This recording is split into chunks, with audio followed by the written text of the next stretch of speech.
కనిపించకుండా లోపల చాలా చాలా చాలా చాలా చేరుతుంది. మన అంతరంగంలో, మన ఆలోచనలో, మన చూపులో, ఈ కంట్లో ఎంత చేరుతుందో తెలుసా మీకు?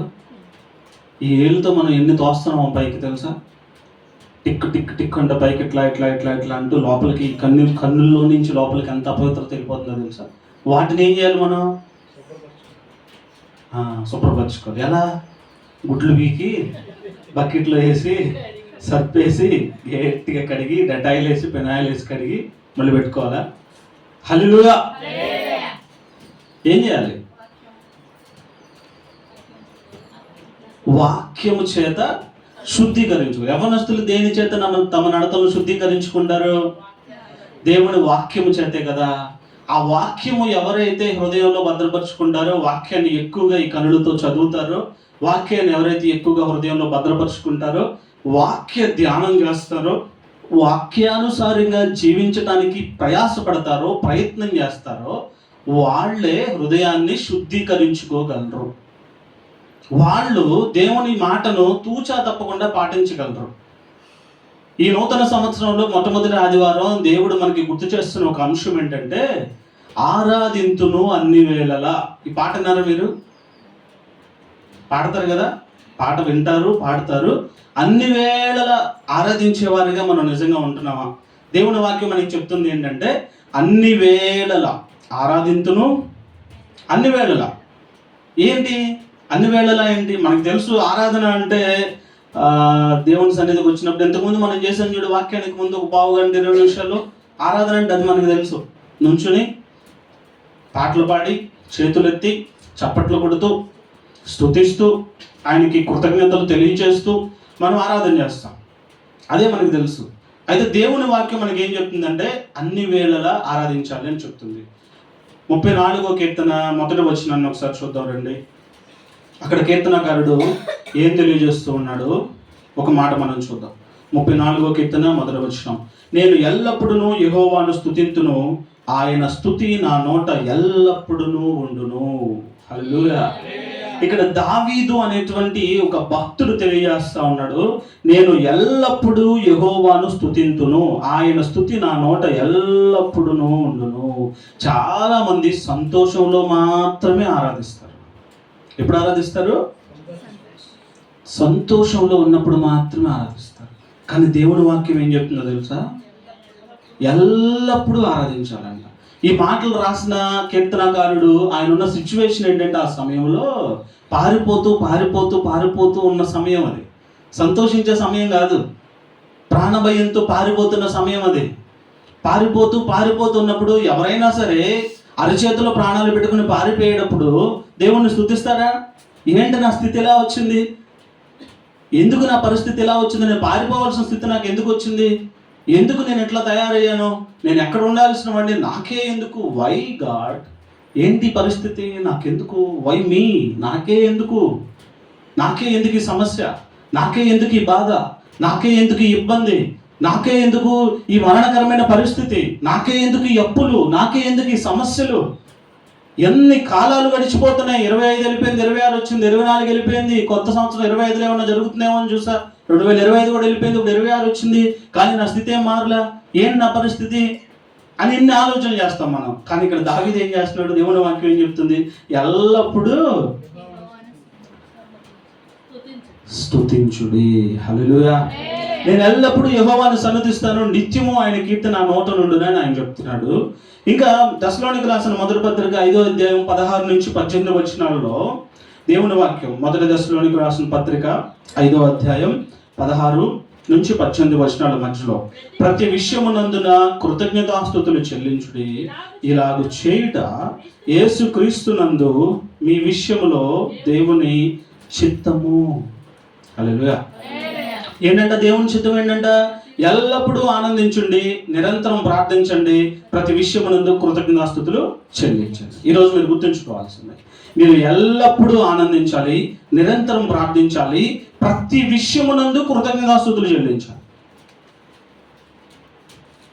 నీకు నచ్చినప్పుడు కాదు, సంతోషం కలిగినప్పుడు కాదు కృతజ్ఞతాస్తుతులు చెల్లించాల్సింది, ఎల్లప్పుడూ ఆనందించాలి. మీరు అన్ని వేళలా ఆనందించే వారుగా ఉంటున్నారా? ఉండకపోతే ఆ స్థాయిలోకి మీరు రావాలని దేవుని వాక్యం చెప్తుంది. కానీ ఇది సులభమా? ఎల్లప్పుడూ ఆనందించడం సులభం అండి? కష్టమే, కానీ అసాధ్యం కాదు. ఎందుకంటే ఇది దేవుని ఇష్టం, మన పక్షాన దేవుని చిత్తం. ఇప్పుడు చదివిన వాక్యం ఏం చెప్తుంది? ఇది దేవుని చిత్తం అంటే యేసుక్రీస్తునందు మీ విషయంలో దేవుని చిత్తం. ఆయన చిత్తం ఏమైంది? మీరు ఎల్లప్పుడూ గట్టిగా చెప్పాలి, ప్రతి విషయమునందు కృతజ్ఞతాస్తుతులు చెల్లించాలి. ఇలాగ చేయడం యేసుక్రీస్తునందు మీ విషయంలో దేవుని చిత్తం. ఎల్లప్పుడూ ఆనందించాలి, నిరంతరం ప్రార్థించాలి, ప్రతి విషయమునందు కృతజ్ఞతాస్తుతులు చెల్లించాలి.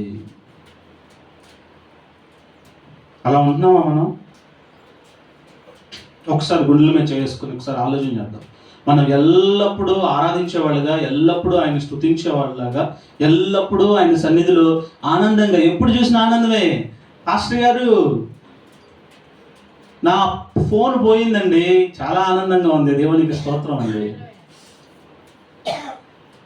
1,00,000 రూపాయలు అప్పు అయిందండి ఈ నెల, దేవునికి స్తోత్రం చెప్దామా? ఆనందిద్దామా? మా పిల్లోడు నా మాట వింటలేదండి, చాలా సంతోషంగా ఉంది, నాకు స్తుతికూడం పెట్టుకుందామా? మా అబ్బాయి 10th క్లాస్ తప్పాడండి, ప్రార్థన పెడదాం, భోజనాలు పెడదాం, ఎంత సంతోషంగా ఉందో. ఏంటి అలా చూస్తున్నారు? అవి సంతోషాన్ని ఇచ్చేవా? కానీ దేవుడి వాక్యం చెప్తుంది, ఏం జరిగినా సరే నువ్వేం చేయాలి? ఆనందించాలి, దేవునికి కృతజ్ఞతాస్తుతులు చెల్లించాలి. అసలు నిజమైన ఆరాధన అన్ని వేళలు ఆరాధన చేయడం అంటే, అసలు ఆరాధన అంటే ఏంటి? ఎల్లప్పుడూ ఆయన స్తుతించాలి, ఆరాధించాలి, ఆయన సన్నిధిలో సంతోషించాలి అంటున్నారు కదా. అసలు ఆరాధన అంటే ఏంటి? ఆరాధన అంటే మనకు తెలిసి పాటలు పాడటం, చప్పట్లు కొట్టడం, స్తుతించడం, నిలబడటం, కన్నులు మూయటం, చేతులు ఎత్తటం, చేతులు ఇలా ఊపటం, గట్టిగా చప్పట్లు కొట్టడం, ఇదే కదా మనకు తెలిసిన ఆరాధన. దేవుడి వాక్యం చెప్తుంది రోమాపత్రిక 12వ అధ్యాయం 1వ వచనంలో, కాబట్టి సహోదరులారా, పరిశుద్ధమును దేవునికి అనుకూలమునైన సజీవ యాగముగా మీ శరీరములను ఆయనకు సమర్పించుకునడని దేవుని వాత్సల్యమును బట్టి మిమ్మల్ని బ్రతిమాలుకొనుచున్నాను. ఇట్టి సేవ మీకు యుక్తమై ఉన్నది. అంటే మీ దేహములను దేవునికి సజీవ యాగముగా అర్పించండి, ఇదే మీకు యుక్తమైన ఆరాధన. హల్లెలూయా. మన దేహాన్ని సజీవ యాగముగా ఆయనకి అప్పగించడమే నిజమైన ఆరాధన. ఆరాధన అంటే ఆదివారం మాత్రం చేసేది కాదు, ఆయన సన్నిధిలో ఉన్నప్పుడు చేసేది కాదు. ఆరాధన అంటే ఒక జీవన విధానం. మన జీవన విధానం, జీవిత విధానము ద్వారా ఆయన ఆరాధించాలి. ఈ శరీరాన్ని సజీవ యాగముగా ఆయనకు మీరేం చేయాలి? అర్పించాలి, సమర్పించాలి. కానుకగా దేన్ని అర్పించాలంట? శరీరాన్ని సమర్పించాలంట. అంటే మీ శరీరము ఆయన ఇచ్చింది, ఈ శరీరము ఆయనది, ఆయననే స్తుతించేదిగా ఉండాలి అని ఈ దేహాన్ని మీరు సజీవ యాగముగా ఆయనకి అర్పించాలి. అంటే ఎట్లా? తల్లి వంట చేస్తూ దేవునికి కృతజ్ఞతాస్తుతులు చెల్లిస్తూ ఉందనుకోండి, అదే ఆరాధన. వంట చేయటంలో కూడా దేవుణ్ణి స్తుతిస్తూ ఉంటే దేవునికి ఆరాధనే. మనం ఆరాధన అంటే ఏమనుకుంటాం? అన్నీ ఆపేసి, అన్నీ షట్ డౌన్ చేసేసి, దేవుని సన్నిధిలో వచ్చి కూర్చొని, ఇంట్లో అయినా సరే గదిలోకి వెళ్ళిపోయి కూర్చొని, అన్ని పనులు ఆపేసి, మోకరించి, చేతులు పైకెత్తి, దేవా స్తోత్రం స్తోత్రం స్తోత్రం స్తోత్రం అంటే ఆరాధన అనుకుంటాం. అది కూడా ఆరాధనే, కానీ అదే ఆరాధన కాదు. నువ్వు చక్కగా డ్రైవింగ్ చేస్తున్నావు, ఆటో తోలుతున్నావు, లారీ తోలుతున్నావు, బైక్ తోలుతున్నావు, నీ డ్రైవింగ్ చేసేటప్పుడు కూడా నువ్వు దేవునికి కృతజ్ఞతలు తెలియజేస్తూ ఉన్నావు అనుకో, ప్రభువా ఈ డ్రైవింగ్ చక్కగా చేయడానికి కృపనిచ్చావయ్యా, నువ్వు ఎంత గొప్ప దేవుడు అయ్యా, నీకు వందనాలు. ఈరోజు నా డ్రైవింగ్లో తోడుగా ఉంటున్నావు, నీకు స్తోత్రాలయ్యా. డ్రైవింగ్ చేసి కృపనిచ్చావయ్యా, నీకు స్తోత్రాలు. కూలి పనులు చేసుకునేవాళ్ళు, కష్టపడి మూటలు ఎత్తి మోసేవాళ్ళు, ఈరోజు ఈ మూటను ఎత్తడానికి శక్తినిచ్చావయ్యా, నాకు మూటను ఎత్తే ఆరోగ్యాన్ని ఇచ్చావయ్యా, నీకు స్తోత్రం అయ్యా. అంటే అదే ఆరాధన. నీ శరీరాన్ని సజీవ యాగంగా ఆయనకి సమర్పించడం అంటే నువ్వు చేసే ప్రతి పని కూడా ఆయన కోసం చేస్తున్నాను అని అనుకుని చేయడమే ఆరాధన. చదువుకునే పిల్లలు, ఈరోజు నేను కాలేజీకి వెళ్ళాను, దేవానికి వందనాలయ్యా, కాలేజీకి వెళ్ళే కృపనిచ్చావు, లెసన్స్ వినే కృపనిచ్చావు, ఎగ్జామ్స్ రాసే కృపనిచ్చావు, పాఠాలు నేర్చుకునే కృపనిచ్చావు, ప్రయాణంలో క్షేమాన్ని ఇచ్చావు. అనుక్షణము కూడా ఎల్ల వేళలా కూడా నువ్వు ఆనందించాలి. ఆ పని చేయలేని వాళ్ళు ఎంతమంది ఉన్నారో తెలిసి లోకంలో. నువ్వు ఆహారం తిన్నావు, పచ్చడి మెతుకులే తిన్నావు, తినడానికి కృపనిచ్చావయ్యా, నీకు ఆరాధన, నీకు స్తోత్రమయ్యా. నీ శరీరంతో నువ్వు చేసే ప్రతి పని కూడా ఆయన కోసం చేయాలి, క్రీస్తు కోసం. అంటే ఏంటో తెలుసా? నువ్వు ఎక్కడ ఉంటే అక్కడ నమ్మకంగా ఉండాలి. అదే నిజమైన ఆరాధన. నువ్వు ఉద్యోగం చేస్తున్నావా, ఉద్యోగంలో నీతిగా, యథార్థంగా, నమ్మకంగా ఉండు. చదువుతున్నావా, కాలేజీకి వెళ్తున్నావా, నువ్వు విద్యార్థుల్లో నమ్మకంగా ఉండు. స్టూడెంట్స్లో నెంబర్ 1 స్టూడెంట్ లాగా ఉండు. నువ్వు నమ్మకంతో విడిచిపెట్టొద్దు. మీ లెక్చరర్స్ అందరి దగ్గర చాలా నమ్మకంగా ఉండు. వాళ్ళు ఇచ్చిన లెసన్స్ విషయాల్లో, అసైన్మెంట్ విషయాల్లో చాలా నమ్మకంగా ఉండు. నీ తల్లిదండ్రుల విషయాల్లో ఎగ్జామ్ ఫీజు అని, కాలేజీ ఫీజు అని ఎక్కువ తక్కువలు చెప్పకుండా ఎగ్జాక్ట్గా ఉన్నది ఉన్నట్లుగా చెప్తే వాళ్ళ దగ్గర చాలా నమ్మకంగా ఉండు. కాలేజీకి అని వెళ్తే కాలేజీకే వెళ్ళు. మధ్యలో నువ్వు ఆ రోజు కాలేజీకి వెళ్ళాలనిపించట్లేదా?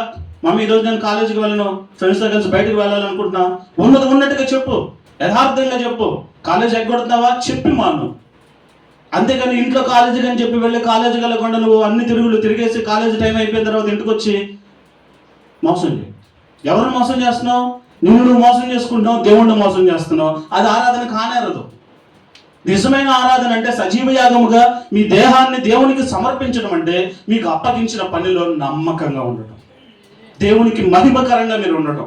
ఎంతమంది ప్రజల్లో అయినా సరే, ఎంతమంది ఉద్యోగస్తుల్లో అయినా సరే, నువ్వు నీతిగా, నిజాయితీగా ఉండటం.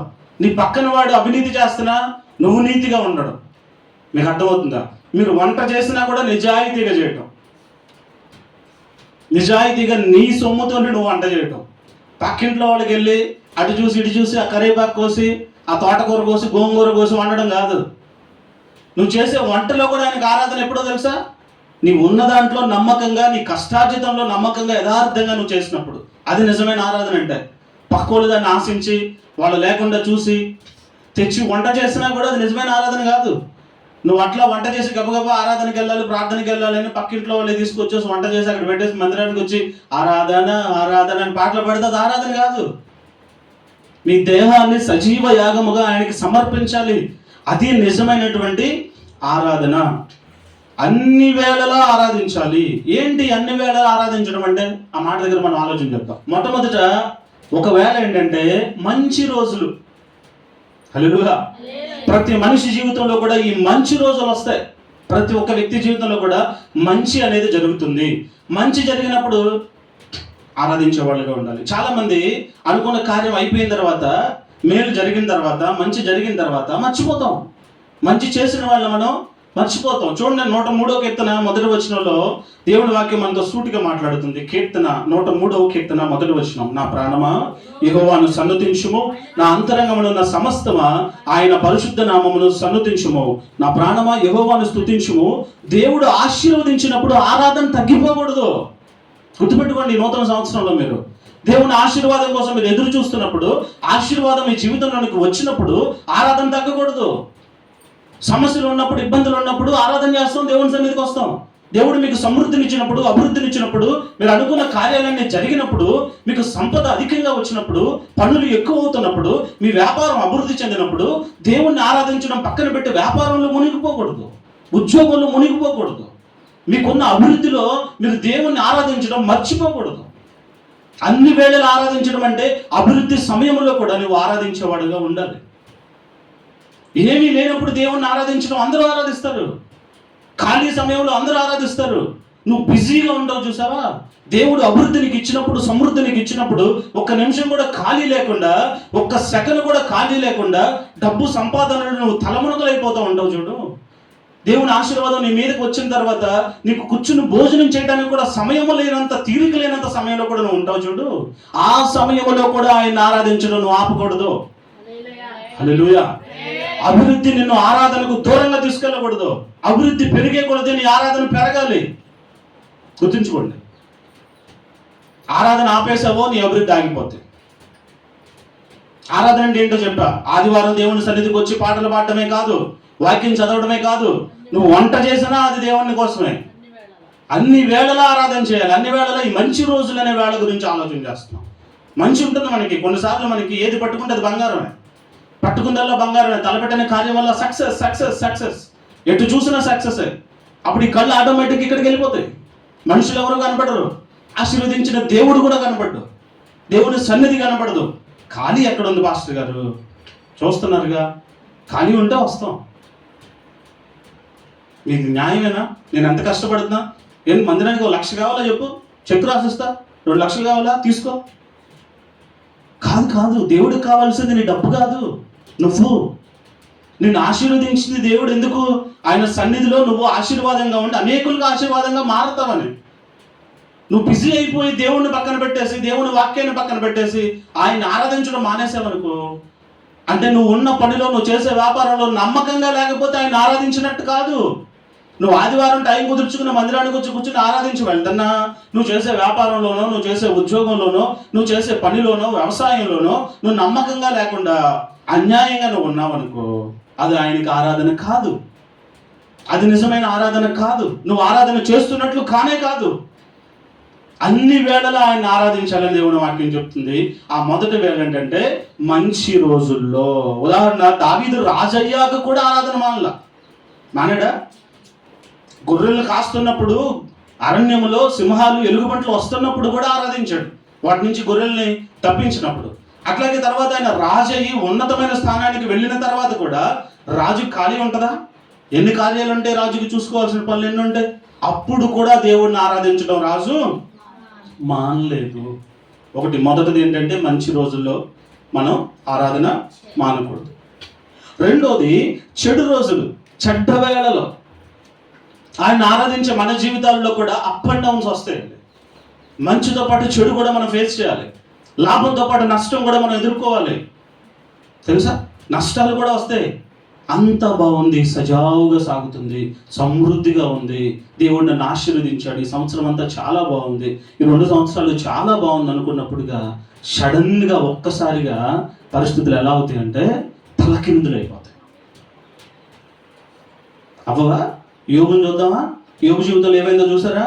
యోగు గ్రంథం 1వ అధ్యాయం 20-21 వచనాల్లో ఈ విధంగా ఉంది. యోగు గ్రంథం 1వ అధ్యాయం 20-21 వచనాల్లో, అప్పుడు యోగు లేచి తన పై వస్త్రమును చింపుకొని తల వెంట్రుకలు గొరిగించుకుని నేల మీద సాష్టాంగపడి నమస్కారం చేసి ఇట్లా, నేను నా తల్లి గర్భంలో నుండి దిగంబరినే వచ్చితని, దిగంబరినే అక్కడికి తిరిగి వెళ్ళేదను. యెహోవా ఇచ్చెను, యెహోవా తీసుకుని పోయెను, యెహోవా నామమునకు స్తుతి కలుగును గాక. హల్లెలూయా. యెహోవా ఇచ్చెను, యెహోవా తీసుకును, యెహోవా నామము స్తుతింపబడును గాక అంటున్నాడు. యోగు పరిస్థితి మీకు తెలుసు. ఒక్కరోజు పిల్లలందరూ చనిపోయారు, ఆస్తి అంతా పోయింది, శరీరానికి ఆరోగ్యం లేదు, పెద్ద పెద్ద కురుపులు, ఒళ్ళంతా చిల్ల పెంకులు తీసుకుని గోక్కుంటున్నాడు బూడిద గుంటలో కూర్చొని. ఒక రాజులాగా ఉన్న వ్యక్తి బూడిద గుంటలో పడిపోయాడు. ఉండటానికి ఇల్లు లేదు, కన్న బిడ్డలు లేరు, శరీరానికి ఆరోగ్యం లేదు. అలాంటి సిచ్యువేషన్లో ఈయన ఏం మాట్లాడుతున్నాడు?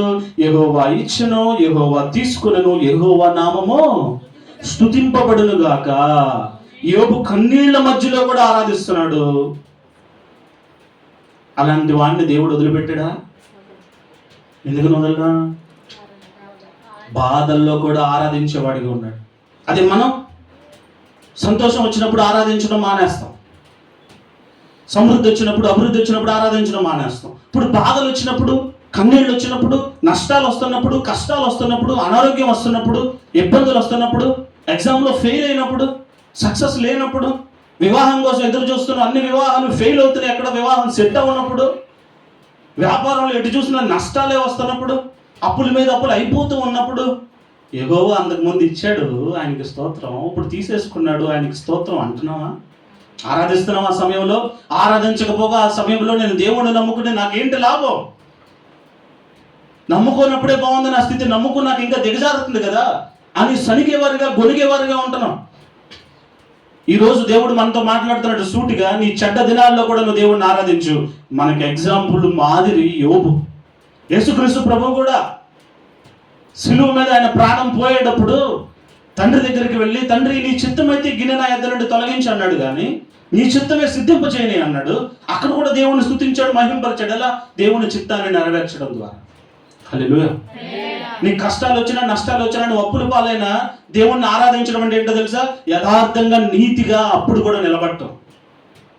నీ దగ్గర తినడానికి తిండి లేదు, రూపాయి లేనప్పుడు, పక్కవాడి ఆస్తి నీకు ఎదురుగుండా వచ్చినప్పుడు నువ్వు దాన్ని తీసుకోగలిగినా, ఎవడో నేను చూడట్లేదు అనుకున్న సమయంలో కూడా నువ్వు ఆకలితో ఉన్నా కూడా దాన్ని ముట్టుకోకుండా అది ఎవరిదో వాడికి అప్పగించే మనసు నీలో ఉన్నప్పుడు నువ్వు నిజంగా కష్టాల్లో కూడా ఆయన్ని ఆరాధించినట్లు. హల్లెలూయా. అన్నీ ఉన్నప్పుడు, సమృద్ధిగా ఉన్నప్పుడు ఇతరులతో ముట్టుకోపోవడం కాదు, నీకు ఏమీ లేనప్పుడు తినడానికి కూడా లేనప్పుడు, నీకు జరగనప్పుడు, అన్యాయం సొమ్ము వస్తుంది, ఇక్కడ అన్యాయం చేస్తే నా ఆకలి తీరుతుంది అన్నప్పుడు, అప్పుడు కూడా అన్యాయం చేయకుండా నువ్వు యథార్థంగా నిలబడటం ఉంది చూసావు, అది నిజమైన ఆరాధన. కష్టాల్లో ఆరాధన అంటే అది, ఇబ్బందుల్లో ఆరాధన అంటే అది. అసత్యం నీలోనికి రానియకుండా సత్యం కోసం నువ్వు నిలబడాలి. యోబు భార్య, ఇంకెందుకయ్యా దేవుడు దేవుడు అంటున్నావు, ఆయన దూషించి చచ్చిపో.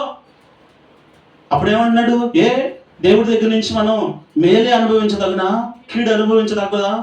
దేవుడు మనకి మేలిస్తే తీసుకున్నాం, కీడు ఇచ్చినప్పుడు తీసుకోలేమా? తీసుకుందాం. ఆ మనసు ఉందా? అది నిజమైన ఆరాధన అంటే. నేను చెప్తున్నాను, మీరు అన్ని వేళలు ఆరాధించేవారుగా ఉంటే దేవుడు ఒక రోజు మిమ్మల్ని రెండింతలుగా ఆశీర్వదిస్తాడు. మనం ఏంట్రా అంటే, ఏది వచ్చినా కూడా దేవుడి నుంచి దూరం అయిపోతాం. అభివృద్ధి వచ్చినా దేవుడికి దూరం అయిపోతాం, కష్టాలు వచ్చినా దేవుడికి దూరం అయిపోతాం. లేదు, మనం అన్ని వేళలా కూడా దేవుడిని ఏం చేయాలి? ఆరాధించాలి. అదే దేవుడు కోరుకుంటున్నాడు, అదే దేవుని చిత్తం. మనం ఇందాక మొదటి దశలోని పత్రికలో చూసాం కదా ఆ విషయాన్ని. ఇంకొక విషయం ఏంటంటే, ఇంకొక కాలం. ఫస్ట్ కాలం ఏంటి? మంచి కాలం. రెండవది చెడ్డ కాలం. మూడవది ఎదురు చూసే కాలం. హల్లెలూయా. మంచి కాలం వస్తుంది, చెడ్డ కాలం వస్తుంది, మధ్యలో ఎదురు చూసే కాలం ఒకటి ఉంటుంది. టెస్టింగ్ టైం ఒకటి ఉంటుంది. మంచి ఇంకా జరుగుతుందేమో, అది ఇంకా నేను పొందుకుంటానేమో, ఎదురు చూస్తాం. ఎదురంతా నష్టమే కనిపిస్తుంది, కానీ ఎదురు చూసే పీరియడ్ ఒకటి ఉంటుంది. ప్రతి ఒక్కరి జీవితంలో ఉంటుంది. అది వెయిటింగ్ పీరియడ్ అంటారు దాన్ని. ఆ సమయంలో కూడా మనం దేవుణ్ణి ఏం చేయాలి?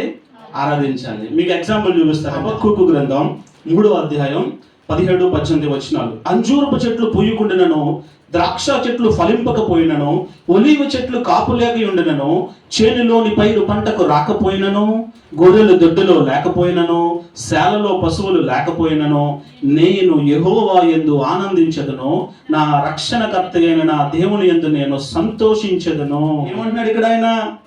ఫలాలు లేకపోయినా సరే ఆనందంతో దేవుని స్తుతిస్తా. నా దొడ్డులో గొర్రెలు ఉన్నా లేకపోయినా, అంజూరపు చెట్లు పూయకుండా, ద్రాక్ష చెట్లు ఫలింపకపోయినా, ఒలివ చెట్లు కాపు కాయకపోయినా నేను నా దేవుణ్ణి స్తుతిస్తా. అంటే ఎదురు చూస్తున్నాడు. ఈ సంవత్సరం కాపు వస్తుంది, ఈ సంవత్సరం పెరుగుతుంది, నా గొర్రెలు దొడ్డులు ఈ సంవత్సరం పెరుగుతాయి, అవి పిల్లల్ని పెడతాయి, నెక్స్ట్ ఇయర్ అని చెప్పి ఏం చేస్తున్నాడు? ఎదురు చూస్తూ ఉన్నాడు. ఆ వెయిటింగ్ పీరియడ్ లో కూడా ఏం చేస్తున్నాడు? దేవుణ్ణి సనగట్లా. ఈ సంవత్సరం ఇవ్వలేదు, పోయిన సంవత్సరం ఇవ్వలేదు, ఇంకెప్పుడు ఇస్తావు? అసలు ఇస్తావా? ఇవ్వా? ఎన్ని సంవత్సరాలు చూడాలి? నేను నమ్మింది ఎందుకు? నీ దగ్గరకు వచ్చిన తర్వాత నాకేం జరగట్లా, ఎంతకాలం ఆగాలి నేను? వాళ్ళు చూడు, నిన్నగాక మొన్న వచ్చారు, వాళ్ళకి ఎంత అభివృద్ధి ఉంది, వ్యాపారం ఇలా స్టార్ట్ చేయగానే వాళ్ళు చూడు ఎలా అభివృద్ధి అయిపోతున్నారు, నాదేంటి ఇన్ని నష్టాలు, ఇన్ని కష్టాలు. ఈ సంవత్సరం దీవిస్తావు అని ఎదురు చూసే పీరియడ్ అనమాట, వెయిటింగ్ పీరియడ్. ఆ సమయంలో కూడా ఈయనేమన్నాడు? నేను దేవుని యందు సంతోషించదును, ఆనందముతో దేవుణ్ణి స్తుతిస్తాను. హల్లెలూయా. ఆనందంతో స్తుతించాలి అన్ని వేళలా. అంటే ఎదురు చూసే కాలం కూడా. నాకు తెలియదు మీరు మంచి కాలంలో ఉన్నారో, చెడ్డ కాలంలో ఉన్నారో, ఎదురు చూసే కాలంలో ఉన్నారో. ఏ కాలంలో ఉన్నా మీరు దేవుణ్ణి స్తుతించడం, ఆరాధించడం మాత్రం మానొద్దు. నమ్మకంగా ఉండండి, యథార్థంగా ఉండండి, సత్యాన్ని వదిలిపెట్టొద్దు, ఆయన మార్గంలో స్థిరంగా మీరు నిలబడండి. ఇంకొక కాలం ఉంది, 4వ కాలం, కష్టాల కాలం. ఇది హల్లెలూయా. చెడ్డ దినాలు వేరు, ఈ కష్టకాలం వేరు. చెడును అనుభవించే కాలం వేరు. ఈ కష్టకాలం ఎలా ఉంటుందంటే, మనకు అన్ని ద్వారాలు మూసివేసినట్లుగా, మనం తీసుకెళ్లేదో చెరసాలలో పడేసినట్టుగా ఉంటుంది. ఈ కష్టాలు ఎలా ఉంటాయి అంటే, మన కుటుంబంలో నుంచే మన వాళ్ళే మన మీద కొన్ని చెరసాలను తీసుకొచ్చి ఇంట్లో పెట్టి తాళం వేసినట్టు ఉంటుంది. కిటికీలో నుంచి మాట్లాడటానికి కూడా స్కోప్ ఉండదు, అన్నీ మూసేసి మన వాళ్ళు వచ్చి తాళం తీస్తేనే మనకి గాలి వస్తుంది అన్నట్లుగా ఉంటుంది. కష్టకాలం ఒకటి ఉంటుంది. ఆ కష్టాల్లో కూడా మీరు ఏం చేయాలి తెలుసా? ఆరాధన చేయాలి. ఇప్పుడు నీ భర్త నీకు కష్టాన్ని పెడుతున్నాడా? నీ భార్య నీకు కష్టాన్ని పెడుతుందా? మీ పిల్లలు మీకు కష్టాలు తీసుకొస్తున్నారా? ఆ కష్టాలను బట్టి కృంగిపోవద్దు. మీరు ఏం చేయాలి?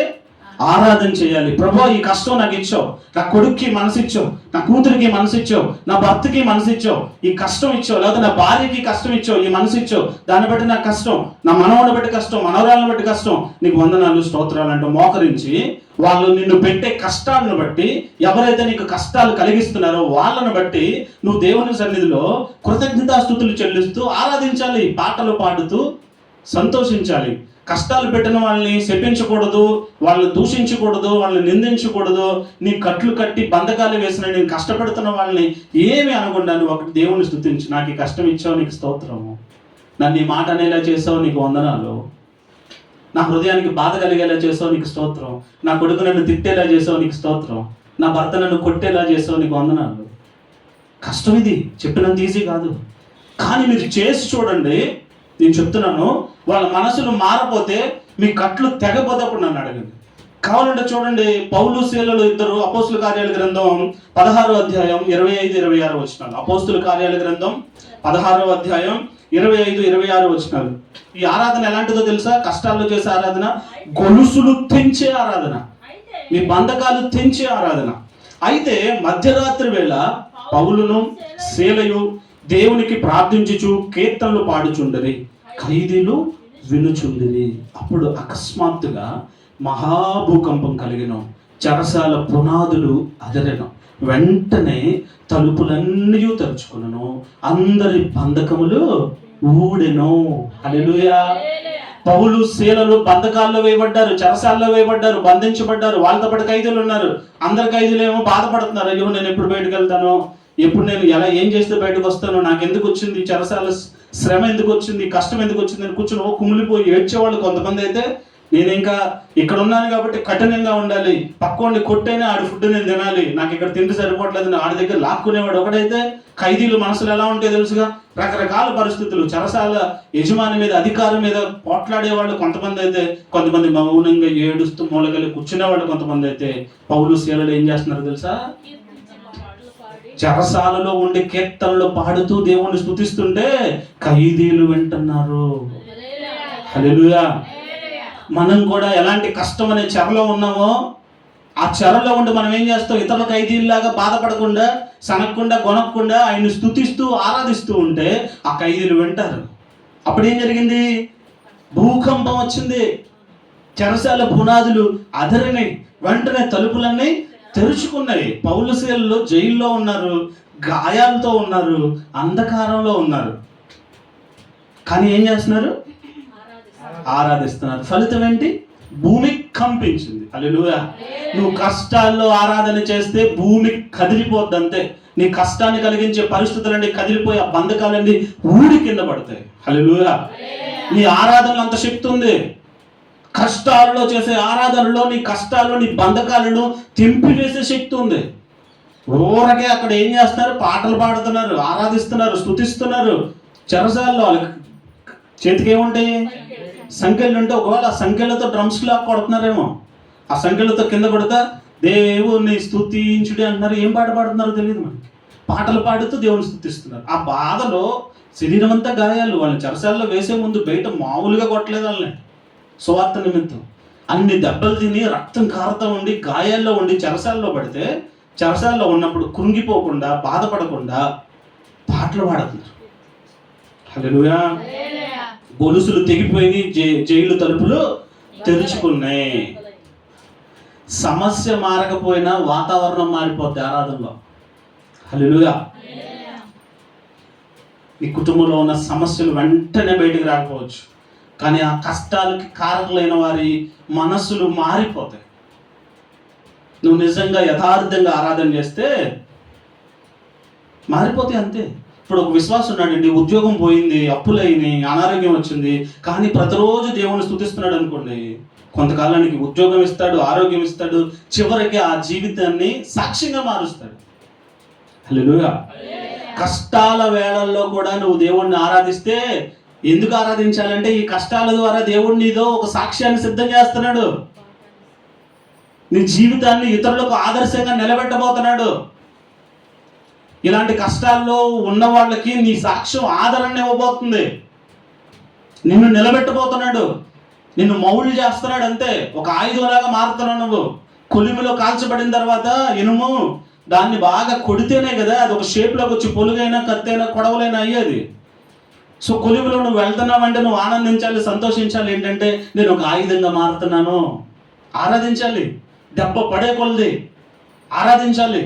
కష్టం వచ్చే కొలది నువ్వేం చేయాలి? ఆరాధించాలి, ఆయన్ని స్తుతించాలి, సంతోషించాలి. ఇది చెప్పినంత తేలిక కాదు. ఇవన్నీ జరగాలి అంటే ఆరాధన వల్ల వచ్చే ఆశీర్వాదాలు నీకు తెలియాలి. ఈ బ్లెస్సింగ్సే. ఇంకా అసలు ఆరాధన ఎలాంటి వేళ అయినా అన్ని వేళలా నువ్వు ఆరాధన చేయాలి. ఇప్పుడు ఎన్ని వేళలు చూసాం? 4 వేళలు చూసాం కదా. ఈ 4 వేళల్లో కనుక నువ్వు ఆరాధన చేస్తూనే ఉంటే ఆరాధన వల్ల వచ్చే ఆశీర్వాదాలు ఏంటంటే దేవుని సన్నిధి వచ్చేస్తుంది నువ్వు ఉన్న చోటుకి. హల్లెలూయా. పౌలు శీలులు చెరసాలలో ఉన్నారు, చెరసాలలోకి దేవుని సన్నిధి వచ్చేసింది. ఆయన సన్నిధి వచ్చిన వేళ ఆ చెరసాలలో పునాదులన్నీ కదిలిపోయినాయి.